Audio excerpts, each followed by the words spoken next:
Kalau lobster air laut itu, kalau terutama di daerah saya itu kan tidak ada pantai ya, tidak ada laut, hanya ada sungai ya, kebanyakan sungai.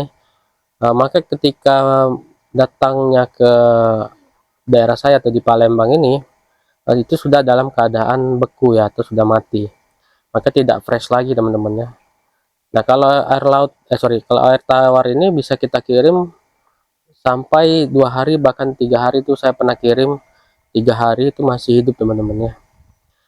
Dan enak sekali kalau dikonsumsi dalam keadaan hidup seperti ini. Assalamualaikum warahmatullahi wabarakatuh teman-teman, jumpa lagi di channel saya, di channel Ari Setiawan ya.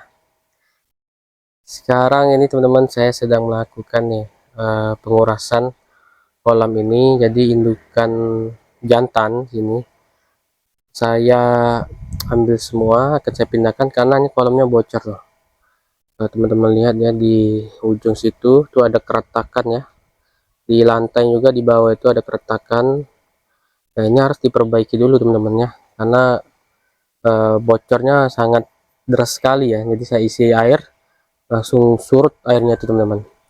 Dan ini hasilnya teman-teman ya, tuh ini jantan semuanya tuh ini. Nah, ini sudah memasuki ukuran konsumsi semua teman-teman ya. Jadi kalau ukuran konsumsi itu biasanya ukurannya itu segini tuh, banyak ya nih. Ada yang ukuran 6, 5, bahkan ada yang 7 inci ya. Ini ada yang paling besar nih, saya perlihatkan dulu nih. Ini yang besar nih, ini besar diantara yang lain teman-teman ya. Nih next yang ini bentar ya. Oh tuh, lumayan ya.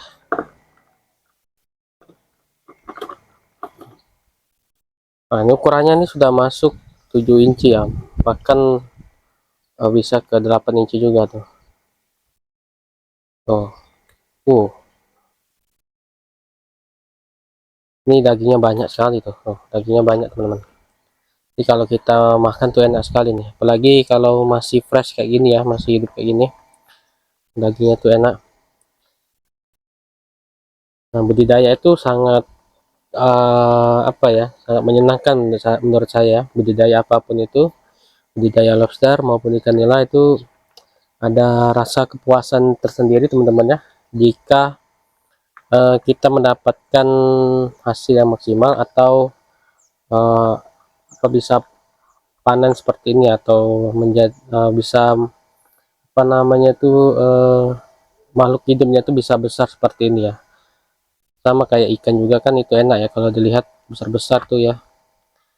Dan budidaya ini ya harus memiliki kesabaran, ketelatenan, dan konsisten ya.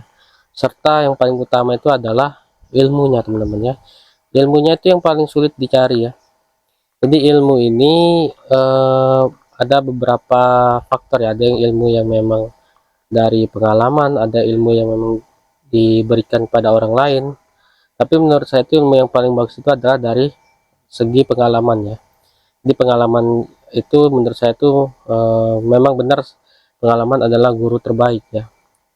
Karena dengan pengalaman itu kita bisa tahu kendala-kendala yang dihadapi saat budidaya lobster air tawar. Kematiannya, tingkat kematiannya, tingkat eh, kanibalismenya kalau untuk lobster ya. Bagaimana cara perawatan indukan betelur, bibit ya, bahkan sampai ukuran konsumsi yang seperti ini teman-teman ya. Nah, jadi kalau untuk budidaya ini diperlukan orang-orang yang sabar ya, karena untuk mempelajarinya itu tidak semudah yang diperkirakan, karena kebanyakan orang itu ada yang salah prediksi ya, mau budidaya lobster, mau budidaya ikan nila atau ikan yang lain ya, atau ternak kambing atau sapi, dengan terburu-buru tanpa ilmu yang pasti, itu pasti akan gagal ya. Jadi harus diutamakan adalah ilmunya dulu teman-teman ya, jangan langsung budidaya, jangan langsung terjun. Kalian itu atau teman-teman tuh harus apa namanya tuh, mencari ilmunya dulu, mungkin berkunjung ke peternak lobsternya teman-temannya, ke peternak yang lain atau domba atau ikan dan lain-lain, itu harus diperlukan ya, mempelajari dulu cara pakannya bagaimana, cara perawatannya bagaimana, cara mengkawinkannya bagaimana. Itu sangat penting menurut saya teman-teman. Jadi oleh karena itu jangan langsung terburu-buru, dan diusahakan itu jangan langsung dengan modal yang besar ya. Gunakan dulu modal yang kecil dulu teman-teman, pelajari dulu, amati dulu, baru nanti kalau sudah bisa baru mulai dengan modal yang besar. Nah itu teman-teman ya, menurut saya itu untuk teman-teman yang mau mulai budidaya lobster atau budidaya apapun itu, yang pertama itu harus cari ilmunya dulu ya, baru yang kedua bisa teman-teman aplikasikan ke kolam yang lebih besar dengan modal yang lebih besar ya. Nah ini ukurannya sudah masuk ke konsumsi semua ya, rata-rata ini sudah bisa dimakan. Kalau untuk lobster air tawar ini rendah kolesterol ya dibandingkan lobster air laut ya, karena air laut itu kolesterolnya tinggi, dan juga perbedaan rasanya tuh berbeda ya. Kalau lobster air tawar ini menurut saya itu lebih ke manis ya, dan juga bisa dinikmati secara fresh seperti ini teman-teman. Nah kalau misalkan fresh kan kayak gini kan eh, enak ya makannya. Nah kalau lobster air laut itu, kalau terutama di daerah saya itu kan tidak ada pantai ya, tidak ada laut, hanya ada sungai ya, kebanyakan sungai. Maka ketika datangnya ke daerah saya atau di Palembang ini, itu sudah dalam keadaan beku ya, atau sudah mati, maka tidak fresh lagi teman-teman ya.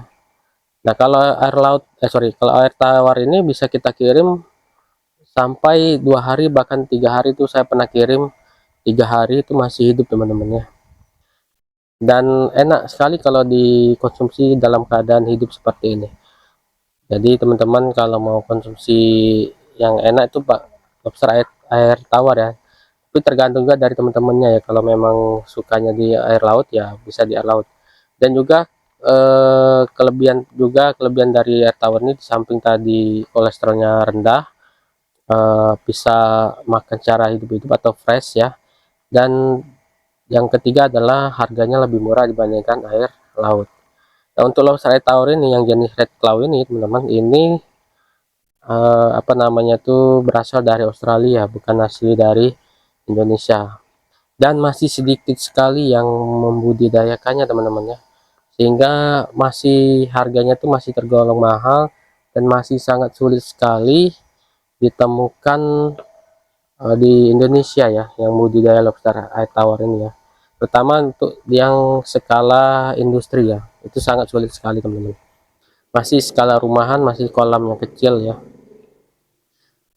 Nah jadi menurut saya ini prospeknya sangat besar sekali. Oke, dari segi harga itu sudah pasti lebih mahal ya teman-teman ya. Nah, itu saja teman-teman ya video dari saya. Ini saya mau lanjutkan lagi ini nantinya, yang ini semuanya ini nanti kita akan bagi dua, ada yang di kolam sini, ada yang di kolam yang di tengah situ ya.